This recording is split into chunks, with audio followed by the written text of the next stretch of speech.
বন্ধুরা, ভাবুন তো, আপনার কাছে প্রতিদিন সেই একই ২৪ ঘন্টা আছে, যেটা কোনো সায়েন্টিস্ট, বিলিয়নিয়ার বা অলিম্পিক অ্যাথলিটের কাছেও থাকে। কিন্তু পার্থক্য শুধু এতটুকু, ওরা তাদের মস্তিষ্ককে একটু ভিন্নভাবে চালাতে জানে। আপনি কি কখনো ভেবেছেন কিছু মানুষ কিভাবে না ক্লান্ত হয়ে টানা প্রোডাক্টিভ থাকতে পারে? আর আমরা অনেকেই সকালে উঠেই ক্লান্ত অনুভব করি। কখনো কখনো মনে হয় যেন আমাদের নিজেরই মস্তিষ্ক আমাদের পথে বাধা হয়ে দাঁড়িয়েছে।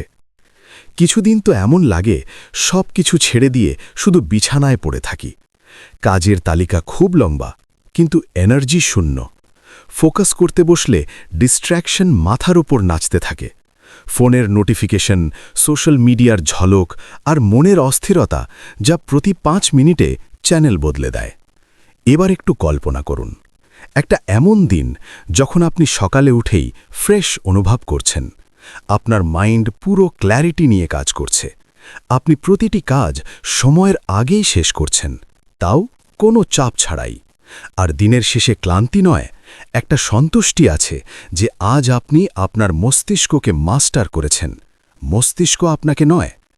এটা কোনো ফ্যান্টাসি নয়, এটা সায়েন্স। নিউরোসায়েন্স স্পষ্ট করে দিয়েছে আমাদের মস্তিষ্ক কিভাবে সিদ্ধান্ত নেয়, কিভাবে ডিস্ট্র্যাকশনে জড়িয়ে পড়ে, আর কিভাবে আমরা এটাকে রিওয়ায়ার করে সুপার প্রোডাক্টিভ করতে পারি। পার্থক্য শুধু এই, আমাদের মস্তিষ্কের নিয়ম মেনে খেলতে হবে, তার বিরুদ্ধে নয়। ভাবুন তো, যদি আপনার মস্তিষ্কের শর্টকাট বাটনগুলো খুঁজে পান, যেগুলো দিয়ে স্ট্রেস কন্ট্রোল করা যায়, মোটিভেশন অন করা যায়, আর আলসেমি ডিলিট করা যায়, তাহলে আপনার জীবন কেমন হবে? এই জার্নির শুরু এখান থেকেই, যেখানে আপনি জানবেন সেই ৮টি ব্রেন রুল, যা আপনার প্রোডাক্টিভিটিকে এক নতুন লেভেলে নিয়ে যাবে। এই রুলগুলো আপনার ভেতরেই আছে, শুধু এগুলো আনলক করতে হবে। কিন্তু একটা ওয়ার্নিং আছে, একবার যদি আপনি এগুলো বুঝে ফেলেন, তাহলে আর কখনো পুরনোভাবে কাজ করতে পারবেন না। এখন প্রশ্ন হল, আপনি কি নিজের মনের লুকানো শক্তিগুলো আবিষ্কার করতে প্রস্তুত? রুল ১, ঘুম, ব্রেনের রিসেট বাটন। আপনার কি মনে আছে সেই সকালটা যখন অ্যালার্ম ছাড়াই ঘুম ভেঙেছিল? চোখ নিজে থেকেই খুলে গিয়েছিল আর মনে হয়েছিল, ওয়াও, আজ কিছু আলাদা লাগছে।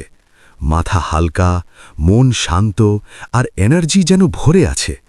কিন্তু এমন দিন কতবার আসে? হয়তো সপ্তাহে একবার, অথবা মাসেও না। আমরা প্রায়ই ঘুমকে লাক্সারি মনে করি। ভাবি কাজ আগে, ঘুম পরে। তারপর রাত জেগে মোবাইল স্ক্রলের আলোয় সময় নষ্ট করি। আর সকালে একই অবস্থা, ভারী চোখ, ক্লান্ত মস্তিষ্ক আর একটা অসম্পূর্ণ দিন। কিন্তু সত্য হল, ঘুম শুধু বিশ্রাম নয়, এটা আপনার মস্তিষ্কের রিসেট বাটন। যখন আপনি ঘুমান, তখন আপনার মস্তিষ্ক ভেতরে ভেতরে পরিষ্কার করে। অপ্রয়োজনীয় চিন্তা, জমে থাকা স্ট্রেস, বিভ্রান্তি সব সরিয়ে দেয়। মেমোরি ঠিকভাবে স্টোর করে, ইমোশন ব্যালেন্স করে, আর চিন্তাকে পরিষ্কার করে। তাই ভালো ঘুমের পর সিদ্ধান্ত নেওয়া সহজ হয়, ফোকাস থাকে, আর মোটিভেশন স্বাভাবিক লাগে। প্রোডাক্টিভিটির শুরু হয় বিছানা থেকেই, কারণ একটা বিশ্রাম নেওয়া মস্তিষ্কই জাদু করতে পারে। রুল ২, এক্সারসাইজ, শরীর নড়াও, মস্তিষ্ক ধারালো করো। কখনো মনে হয় কি মাথা ঝাপসা হয়ে গেছে? ভাবনা ধীরে চলছে, মনোযোগ ভেঙে যাচ্ছে। কিন্তু মাত্র ২০ মিনিট হাঁটলেই আপনি বুঝবেন মাথার কুয়াশা কেটে যাচ্ছে। কারণ শরীর নড়লে মস্তিষ্ক জেগে ওঠে। এক্সারসাইজ শুধু মাংসপেশির জন্য নয়, এটা মস্তিষ্কের জ্বালানি। এতে ডোপামিন ও সেরোটোনিন তৈরি হয়, যা আপনাকে খুশি, মোটিভেটেড ও ফোকাসড রাখে। রুল ৩, এক সময় এক কাজ। মাল্টিটাস্কিং আসলে একটা মিথ্যা স্বস্তি। মনে হয় আমরা অনেক কিছু করছি, কিন্তু আসলে মস্তিষ্ক প্রতি কয়েক সেকেন্ডে টাস্ক বদলাচ্ছে। ফলে এনার্জি ভেঙে যায়। ফোকাস হলো সুপার পাওয়ার। একটা কাজের ওপর গভীরভাবে ডুবে গেলে ক্রিয়েটিভিটি বেড়ে যায় এবং সময় উড়ে যায়। রুল ৪, স্ট্রেস নিয়ন্ত্রণ করুন, না হলে সে আপনাকে নিয়ন্ত্রণ করবে। স্ট্রেস চুপচাপ আসে, ধীরে ধীরে চিন্তা ধীর করে, ফোকাস দুর্বল করে। কিন্তু স্ট্রেস আসলে শত্রু নয়, এটা একটা সিগন্যাল, যা বলে জীবনে কোথাও ভারসাম্য নষ্ট হয়েছে। তাই মাঝে মাঝে থামুন, গভীর শ্বাস নিন এবং নিজের মনের কথা শুনুন। রুল 5, মনে রাখতে হলে পুনরাবৃত্তি করুন। আমাদের মস্তিষ্ক একবার শুনে সব মনে রাখে না। যেমন জিমে একদিন গিয়ে সিক্স প্যাক হয় না, তেমনি একবার পড়ে জ্ঞান স্থায়ী হয় না। রিপিট করলে তথ্য মেমোরিতে যায়, মেমোরি থেকে অ্যাকশন আসে। রুল 6, ছবি শব্দের চেয়ে শক্তিশালী। আমাদের মস্তিষ্ক শব্দের চেয়ে ছবি দ্রুত বোঝে। একটা ছবি অনেক সময় একটা পুরো গল্প বলে দেয়। তাই আইডিয়া বোঝার জন্য mind map, diagram, vision board ব্যবহার করুন। রুল 7, ইমোশনই অ্যাকশন চালায়। আমাদের সিদ্ধান্ত শুধু লজিক দিয়ে হয় না, ইমোশনই আসল ড্রাইভ। যে কাজে হৃদয়ের সংযোগ থাকে সেই কাজ করতে ক্লান্তি লাগে না। তাই প্রতিটি লক্ষ্যকে একটা আবেগের সঙ্গে যুক্ত করুন। রুল 8, মস্তিষ্কের বিরতি দরকার। আমরা ভাবি নিরবিচ্ছিন্ন কাজই প্রোডাক্টিভিটি, কিন্তু মস্তিষ্কের একটা প্রাকৃতিক চক্র আছে।